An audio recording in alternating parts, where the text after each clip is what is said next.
You're listening to Shoe In, covering the ins and outs of all things footwear, from sneakers to heels, loafers to slippers, and every type of shoe in between. Brought to you by the FDRA, the Footwear Industries Association focused on retail, trade, politics, and fashion, helping create and enhance conversations on all things footwear. All right, folks, welcome back to the Shoe In Show, the Shoe In Show, Shoe In Show. Yeah. Whistle while you work. Folks, I hope you're doing well out there. I hope you're staying healthy. There's been a lot of flu happening, a lot of respiratory illnesses. Make sure you're taking your Claritin. I know I say this in the spring because of allergies, but you got to get an antihistamine in you to make sure it doesn't go down to your lungs. That's just Dr. Polk trying to help you out. I've had a lot of experience with this, and we recently had it with sponsored by Claritin. Yeah, public service announcement. Matt, one of the big things that we do for an industry is we try to benchmark and we try to see where industry averages are, and that allows companies, whether it's retail or whatever the issue is, to see where they fall and try to help make adjustments. We do a lot of that, again, with retail sales, but we're increasingly doing that with other issues as well. We do it with sourcing, and we're also doing it now with sustainability. So we just got back our 2022 shoe sustainability benchmark and progress report. That's a lot of words, but basically we ask shoe brands and retailers, workers inside, specific questions about their work on sustainability or their company's work or what, exactly what they're working on to try to get an insight as to how our industry is doing in the space. Sustainability is a big word. There's a lot of marketing and hype around that. And this is trying to get to the inside of like how workers actually making product feel about it or selling it actually feel about sustainability and the support they get or their challenges. So we'll get into that. Man, I love marking up some benches because we do it well. And because we have our finger on the pulse of how people are feeling about things, just anecdotally or through our working group process or our events like the kick-ass one we had in Portland back in September, we kind of know what to ask when we put these things out there because we know what the challenges are. And so to have data now behind some of the anecdotal challenges and also some of the victories that we want to talk about is super helpful.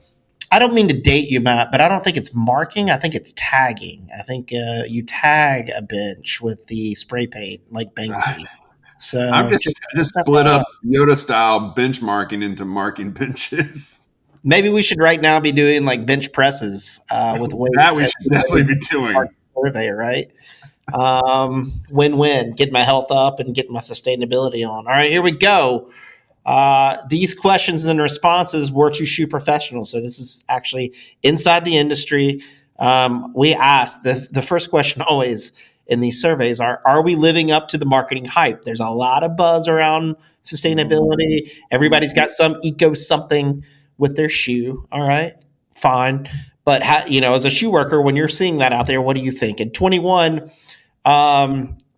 55% said, yeah, actually our products are living up to the marketing hype that's out there. That declined this year to 50%. It's 50-50. Half of the industry thinks that we're over-marketing our sustainability efforts. That's a little concerning from the people who are actually doing the work versus the people promoting the work. There's a disconnect, Matt, and I think we need to identify that and be a little concerned about that. Yeah, I almost feel like, Andy, is a little malaise, right? At first, there was like, sustainability, yay, it's innovation, and it's all these things. And then it's like, oh my gosh, it is all these things, and it's a lot of other things. And then now there's lawsuits and regulatory and greenwashing. And should I stick my neck out there? Should we make these claims? And if we do, how do I back them up? And I don't have the technical expertise. Yeah. So I think there's this realization that this is way more complex than we ever thought it would be, and probably way more complex than we think it is now. And I think that's playing out in the numbers. Yeah, and one of the things at our summit in Portland, somebody brought up, I think it was Andrew Hudson with BLC, was like there's the idea of green hushing, where it's like if you can't back it up, don't say anything at all, which is not what we're saying here. Like if you have done the effort and the work and you can verify it, you should 100% market that and tell the consumer what you did and how great it is and all that. Like no problem there. But I think the challenge is like when people are going over their skis and they can't back it up or they're just making stuff up. For example, I one time got a press release from a shoe company that their shoes were saving the planet. Now, no shoes really save the planet in our processes, so that automatically like goes into that like not living up to the hype, right? So just be careful on that out there. And then also, I will say we do work with a law firm, Stoll Reeves, who specializes in looking at green claims across various industries. So it's always good to have a second set of eyes where you may have your product team in the room, the marketing team, and legal, and you're all debating like what you say or what the phrase is. An outside party is very important because of the legal aspects of that in terms of. We asked 10,000-foot view, are we making any real progress as an industry? This was a gut punch, man. What's that? This is a gut punch. Oh, yeah. So we asked, like, in your opinion, you're doing the work. Are we actually making progress as an industry? Are we living up to that hype a little bit on that side? Overwhelmingly, 20% said, no, we're not making any real progress. They're kind of stuck. 74% said we've made a little bit of progress, but it's not significant. So that divergence right there is, only 5 or 6% said we've made great strides forward. So 95% of respondents say no significant progress or no progress. Yeah. I'll explain my viewpoint on this, right? And I think, and I alluded to this at our sourcing summit, and some people didn't catch on to this, so I want to lean into it a little bit. Our industry has done very good at making choices around materials, better materials, environmentally preferred materials, but it's a substitution choice. It's not a fundamental transformation of the product type, right? And then we're getting to the point where we've made better decisions and are better materials. We're still dealing with factories that use coal. We're still dealing with products that have plastics. We're still dealing with processes from like the Napoleonic age of making shoes. And I think that's the challenge of a lot of folks in the industry, saying we've done some things which are very good. We've got better cotton, or we've got less EVA and more bio in our foams or whatever. So that's good, but it hasn't.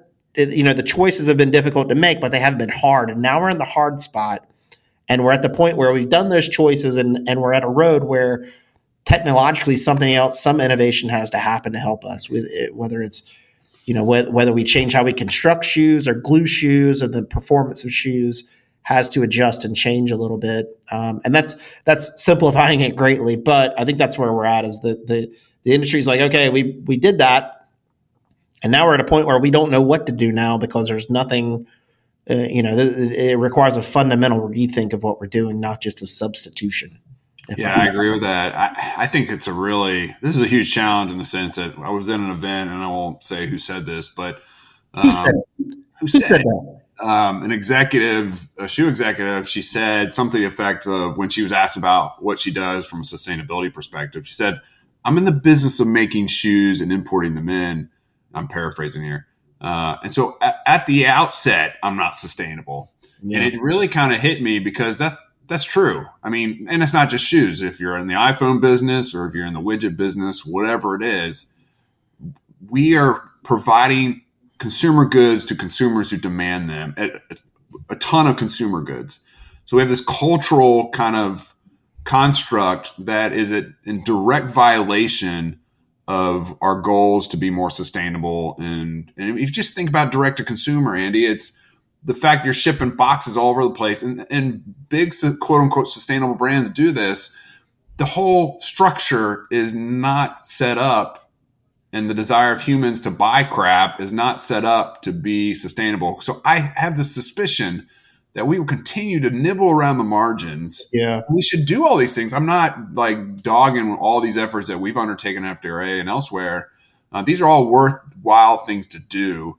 But at the same time, to think that we're going to, unless we just stop, we get out of the business, this is always there's going to be that tension there. And I don't know how you solve it other than the margin work.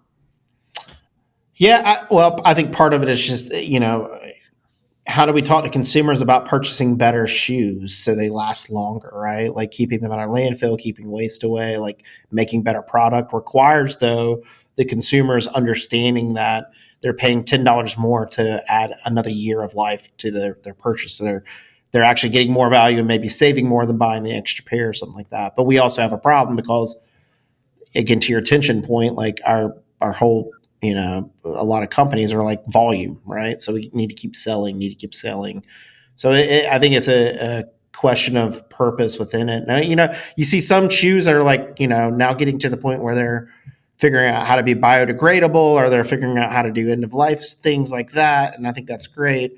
But as a whole, and I always point this out to people who are talking about this in this space, as a whole, most Americans buy their shoes at Costco or Walmart, and these are not shoes that are made with any sort of bio ingredient in it at all, right? So that, until we start to address the scale issue around that, I think it's great of all these things that are happening, but it is like that, just being a realist, looking at it and working on it, that's where we try to work a lot. Think about the tech industry, Andy. It has built-in obsolescence, meaning a company like Apple says, look, in order to meet our numbers and to sell enough product to keep shareholders happy and to, provide for what is the largest company in the world, essentially, we've got to build in obsolescence in a product that's $1,000 or whatever it costs every 2 years or so. Yeah. And to some people every year. And so that may mean they're pushing out iOS that alters the performance of your old products, that pushes you to get a new product. And that's a metal object, electronic, that is $1,000. Yeah. And so you look at other industries, there's no way they're going to break from that. I mean, their whole existence is banking on unsustainable processes and products.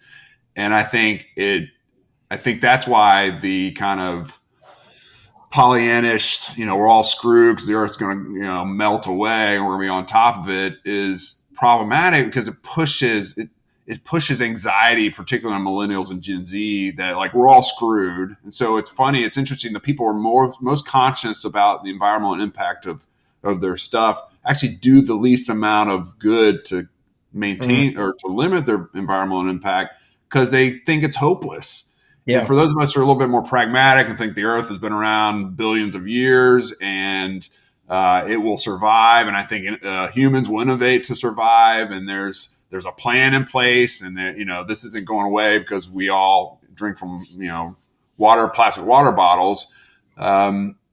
Have a little bit more pragmatic approach. So I think we got to tap more into that. My hope is that as we continue to go this survey and I step off my soapbox, that we find some nuggets of helpful guidance for our industry. Well, we did. I mean, at our summit, we did have Greg Norris from MIT who covers LCAs and has worked on environmental work for many industries for many years, share at the end of the day for that very purpose, talking about handprints. So we talk so much about footprints, measure your footprints, but we can also make handprints to make the earth better. And that's part of the challenge of footwear companies is, okay, like I have this impact. Footwear creates an impact on the earth. Doesn't matter if your shoe's biodegradable. You're making it somewhere and there is an impact, whether it's end of life or what. So we have an impact. So how do we then, maybe it's not even with footwear, but it's somewhere else. How do we make a positive impact to heal the earth or make the earth better than what it was around that too? And there is opportunities around that. So it's not, it's not all doom and gloom, but I do think we need to make proper baby steps and get to this. So we asked, how much is sustainability part of your company culture? And I always ask this because I can tell who's going to succeed with their programs and their focus if it's actually part of the culture and it's not just kind of a one-off or the latest thing. I mean, I remember walking around Magic and one year it was the innovation's all about the comfort, and then the next year it's something. So like, how do we make sure that it's like embedded in what we're doing? Good news is in 2020, we asked that question, how much is it part of your company culture? The response was, our company has clear sustainability targets and goals. In 2020, it was only 39%. Now it's 54%. So we're getting better at saying, that here's a rational way we're going to go. Like, here's our targets and goals we think is rational. And here we go. I don't want to necessarily take credit for that, but I do think the EPM that we helped create with industry input, and I do want to give a shout out to folks like Andy at Caleres who helped develop that out, but like helping people see what they could do realistically and start to create those goals to move, I think does help. Also with the factory waste program that we run, helping eliminate waste in factories, providing a solution that way. So I think as an industry, we have better tools better programs that are at our disposal that help with that. Our company has sustainability in our values, our mission statement. So is this actually like part of your purpose driven? 54% now have that in their values or mission statement that they're working on, which is great. That's way up from 31% in 2020. And then sustainability is a top priority in our department. It ticked down just 1%, but it's basically level with 21, but 40%. And that part of that too is a question that we fold into that as well, is like cost, quality, et cetera. It's like a part of the mix. So it is important to companies, but is it a top priority? So still a little bit there, which is okay. We also ask, like, as part of teams, like some companies have a dedicated sustainability expert or team. Some people say, okay, every brand needs to have their own person. So that means Larry in supply chain, you're it, or George in sourcing, you're it, or Susie in materials, you're it, right? So any of those folks. I thought you were listening to the Three Stooges at first. Oh, I did Mo. I forgot Mo. Mo. But we asked, so it's like the question was, do you have a person or team dedicated to these efforts, right? Do you have specialists in this realm? In 2021, it was 46%. It's now gone up to 65%.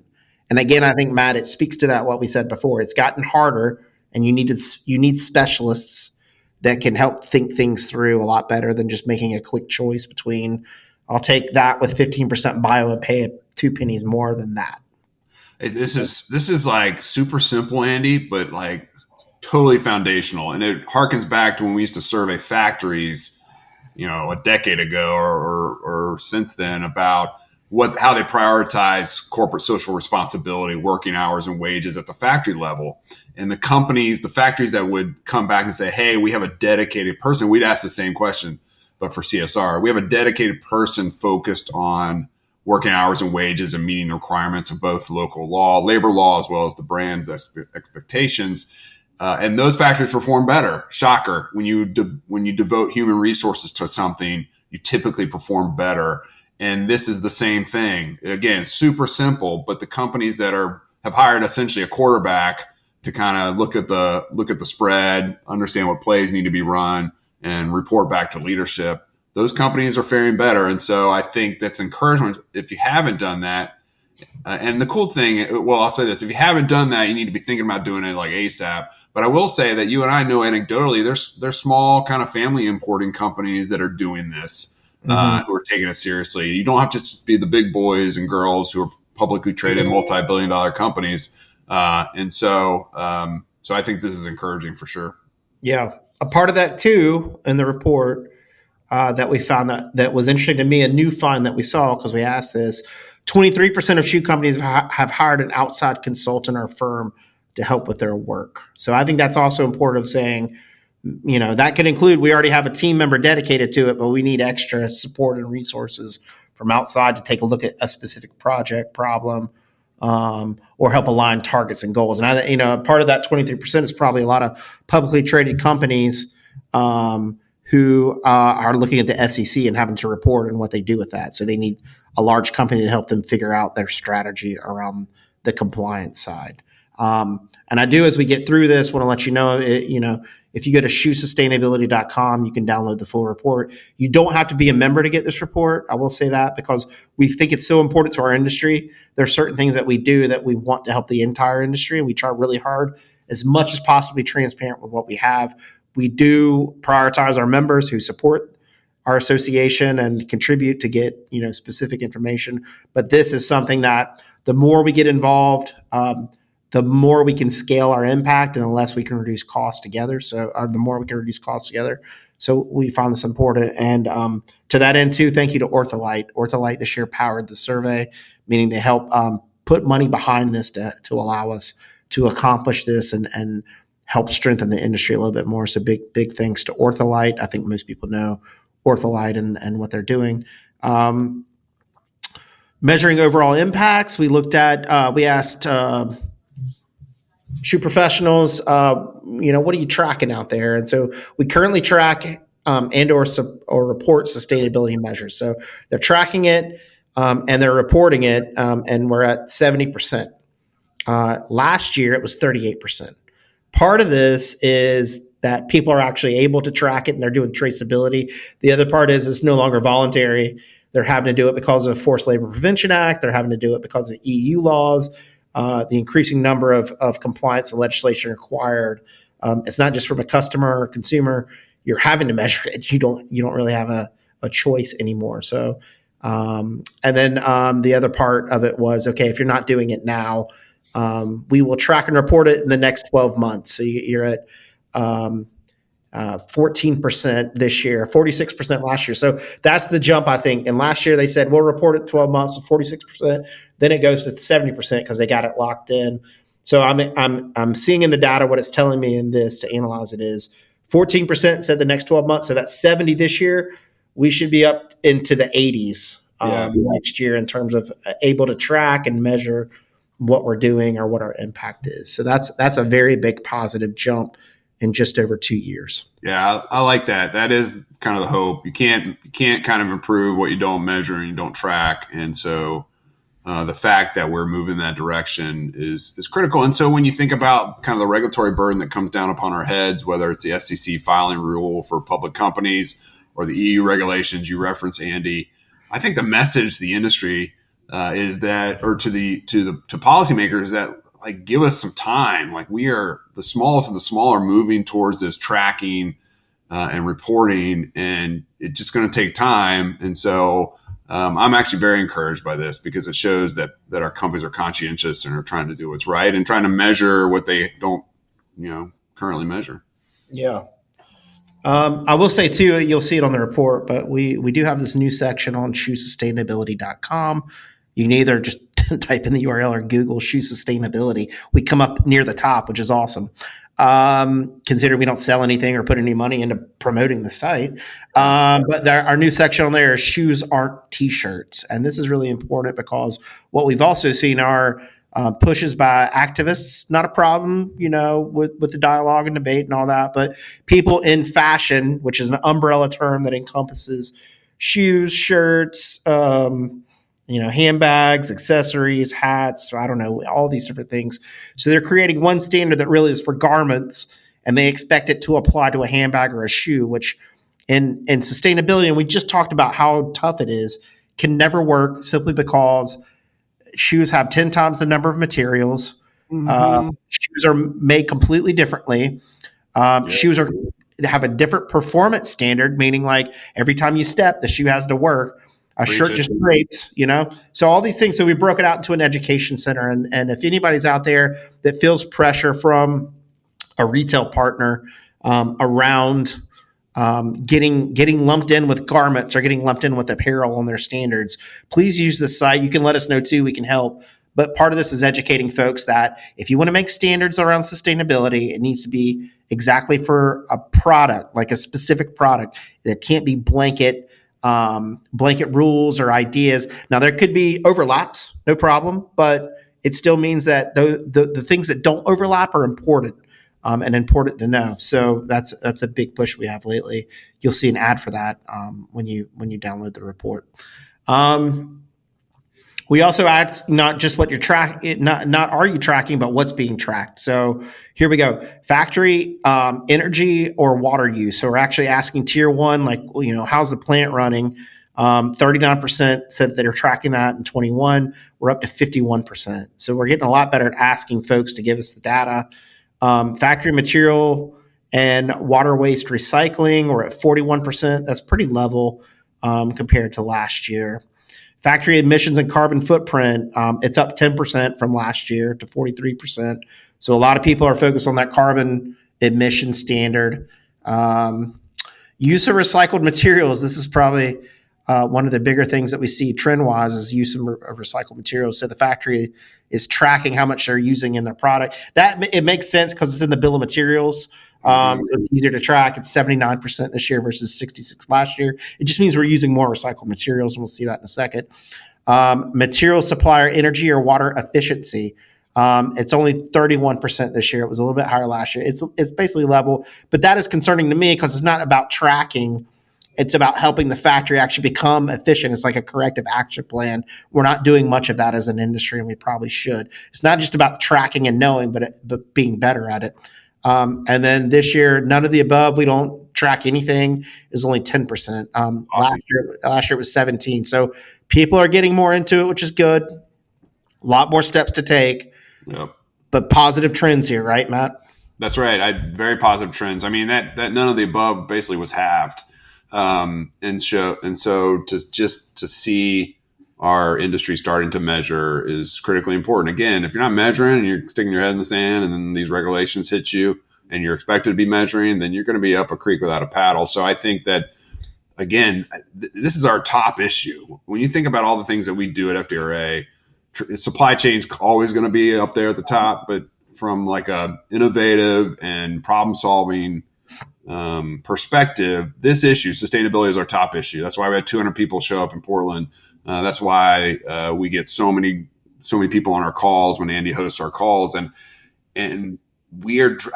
This is data showing that we're driving change as an organization. This is what being a trade association is all about. And so, if you're not plugged into us and you're not learning all the things that we have to provide in this space, please do so. And we got like so much more in store because, like you, we're not going to rest on our laurels about what we plan to do in the sustainability space. And we're going to be in the next year or so leveraging a lot of new resources in this area. So stay tuned. But Andy, this data just points to the fact of the impact we're having and the impact the industry's having on just starting to measure small steps, baby steps, as you said, but really critically important. Yeah. And I think too, we also use this to see where we need to work on. And I think we've done over the last couple of years, we've focused on those. What are we tracking? How do we track it? What do we know? Building knowledge. And to your point, now we're starting to look at that question: material supplier energy efficiency. Like the question is, are we getting better or worse? You can track it, but are we doing better? Not just tracking, but are we doing work? So part of that is getting involved with the factory, the Footwear Factory Zero Waste program that we have to go in and train factories on identifying waste, taking it away from landfills and actually upcycling or downcycling, depending on the material, or putting it back into the factory production. So that part of that's there. But the other part really is starting to build that ability to impact change. And FDRA will start to launch some of that in conjunction with footwear companies as we innovate and try to get better. So the tracking's there. We'll get better. We did some factory insights as well. Where we said, okay, from your factory level, so not just the materials, which are very important, we've been very focused on, but at the factory level, 76% say their factories and suppliers are taking sustainability more serious than 2 years ago. 14% say our factory sees sustainability as a way to lower operational costs. That's a problem right there. If anything, the Shoe Zero Waste Factory program that we have shows that there are ROIs. And if you are sustainable, you can have new revenue streams. Mm-hmm. We're just not talking to our factories about that. We keep talking to our factories about costs and optimization. We have got to start talking about how it doesn't save a buck, but generates a buck in a different way. We're just not talking about it right. I mean, we get it when people come to us and say, look, you know how many requirements I put on my factories from a CSR perspective, from a cost, from a delivery, all this pressure that brands and retailers are pushing down upon their factories. People don't want to add one other thing to it, and we understand that, and we're sensitive to that. But I had a sourcing exec who had 2 factories join the program a couple of years ago, say to me, like, of all the stuff we do, we got a ton of positive feedback out of it because it was teaching the factories within their factory how to recycle waste and then connecting them with recyclers in their province and then selling that off. And the 5,000 annual, which is a one-time 5,000, we have kind of supplementary prices after that. But that one-time $5,000 buy-in, which we underwrite on our end for FDRA members, is realized on average within the first year. You get it back like almost immediately. So we've got a ton of positive feedback around it, and clearly based on this survey, Andy, or this question, more messaging needs to happen in the space, and not enough companies are pushing their factories into the program. Yeah. We went even deeper into material insights, asking shoe professionals different questions. I'll start with this one where we cover kind of certifications. This is the most, the biggest thing now is the verification of our claims and what we're doing.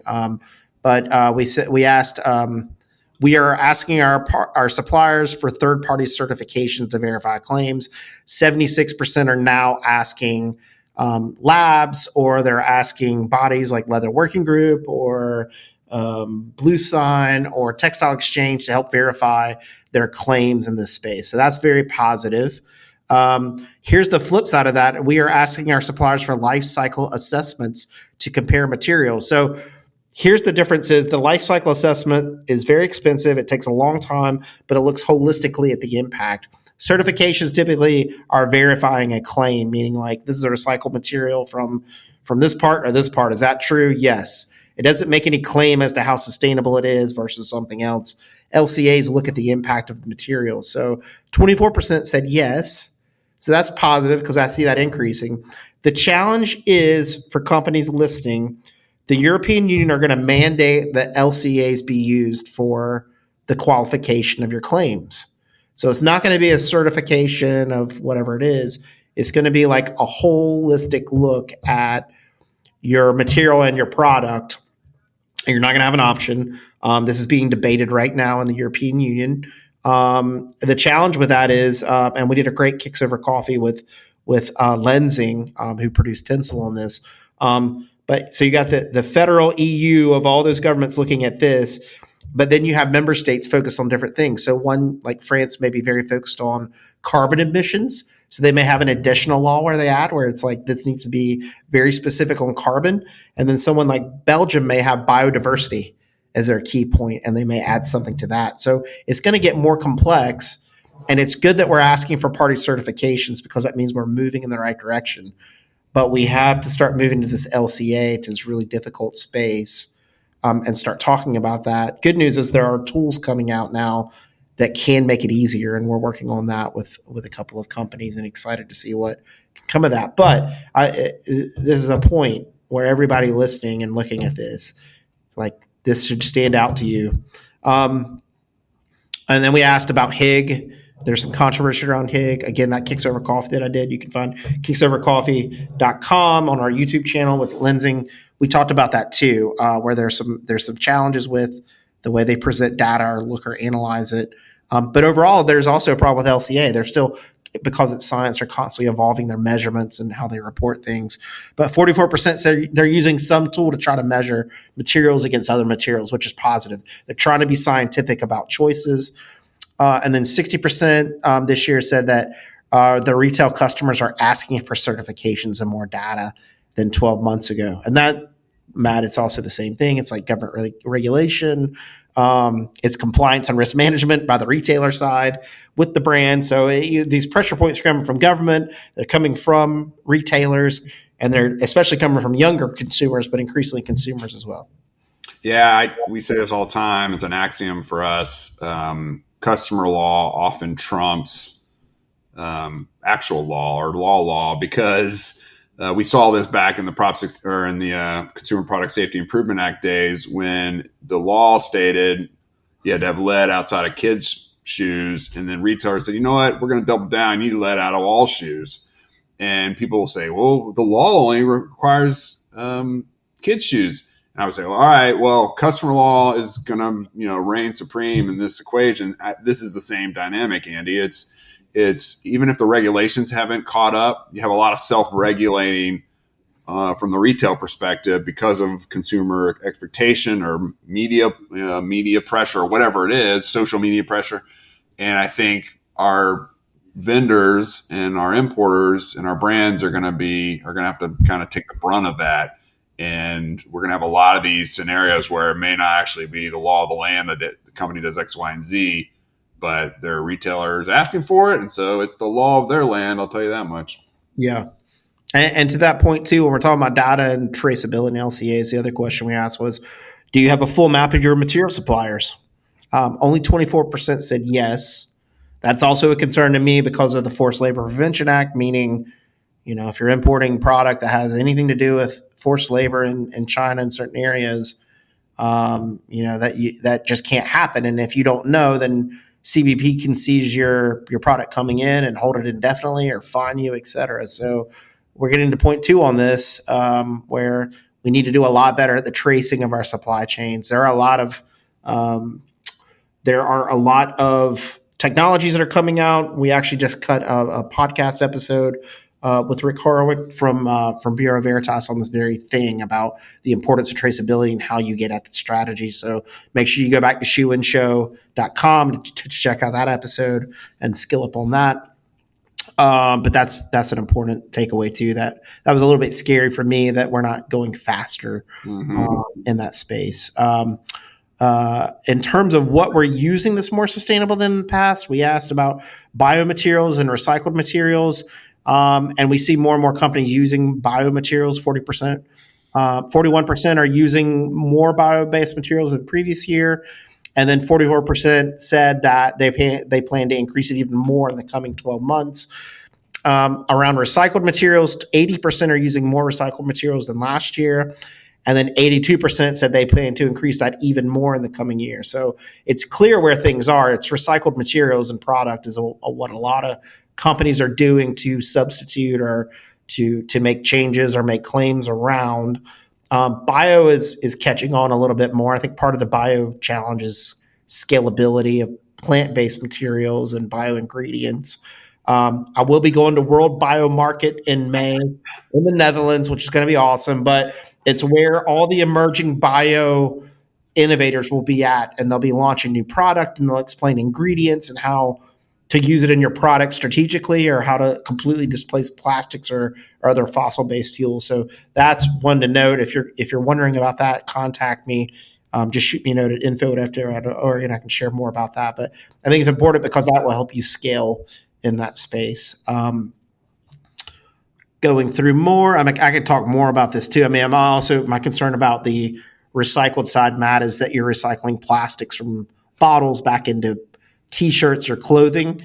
And the debate in Europe is that you're actually disrupting a cycle or a closed loop system where Coke and Pepsi want to get their bottles back and put them back into more bottles. Mm-hmm. If you're taking that away, even if you're cleaning it out of a waterway, you're disrupting someone else's closed loop into your loop, and and the problem is you're getting one more use out of it, and then it's going to end up in the landfill. So you took it from the river, you reused it, that's good, but then it ends up in the landfill. Whereas Coke and Pepsi can take it and reuse it 5 times before it degrades and they do something else with it, right? So that's the debate happening in Europe that I think increasingly folks need to be aware of when they're looking at recycling. Yeah, it's like industry territorial claims, right? It's if you kind of bust in it and think about Adidas as one of the companies early on that did the Parlay for the Oceans partnership, cleaning out the oceans with Parlay, bringing those bottles, making football kits out of them, and I've got a pair of shoes that are uppers of recycled plastic bottles. And if that's going to be kind of the path forward in the European marketplace, which ultimately will bleed into the US marketplace, what does that mean for those kinds of initiatives? And are they short-lived? And so the granularity of critical thought on this is getting really interesting, because all this efforts that people are putting into things now might not be kosher by the time a couple of years down the road arrives. And then what do you do? How do you pivot? How does Adidas pivot? And those are really interesting questions to consider. Yeah. A very big bright spot for me looking at this report was skills and knowledge. We asked footwear workers the last couple of years, do you feel like you're getting what you need from your companies? Do you feel like you have the knowledge to execute against any goals? Do you feel like you have the financial support to execute, et cetera? In years past, it was like 70+% of professionals were basically saying, no, I don't know what I'm doing, and I don't have the financial support to execute all this stuff. I'm kind of lost. This year, we asked it on a scale of 1 to 10, how would you rate your own knowledge and skills? Is your company providing tools and resources to skill you up?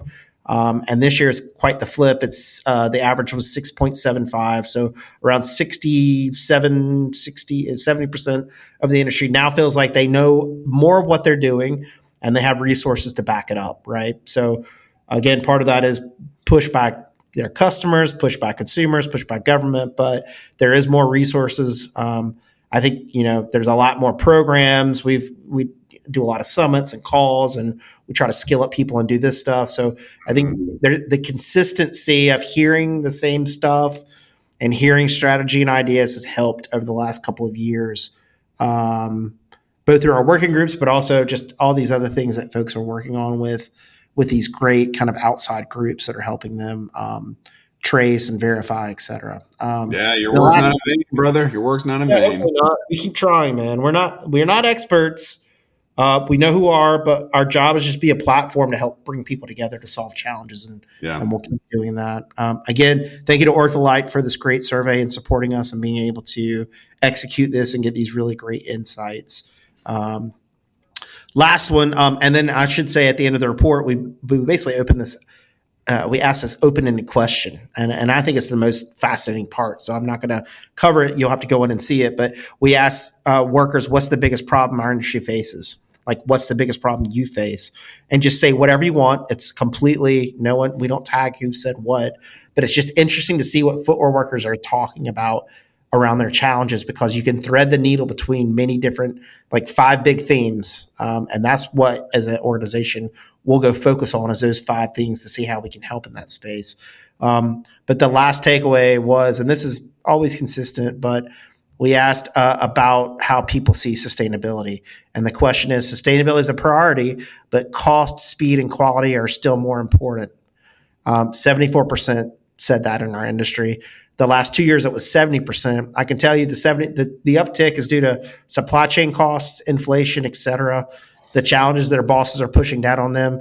In 2019, it would have been, or 2020, it would have been conversations around, everybody's doing something eco, like we got to put this eco thing out. What are we doing? Like, we're missing the marketing twist. And now they're like, how much money are we spending on all this stuff? Like, we got to tear it back. Like, this is ridiculous. Like, so this question is not so much how the footwear worker prioritizes things, but I think it's a question of what they're hearing from their boss. Yeah. What their boss is telling them. And so I think that's the challenge of what we're hearing from C-suite down, is C-suite may be talking about sustainability, but C-suite's also saying, I don't want to spend any money, on that.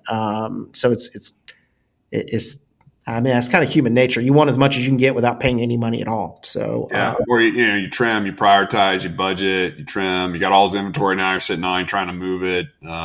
That's your biggest cost right now. And so as inventory goes up and you're holding inventory, your biggest cost, your ability to invest in other areas, even if the long-term investment will lead to more profitability because of innovation.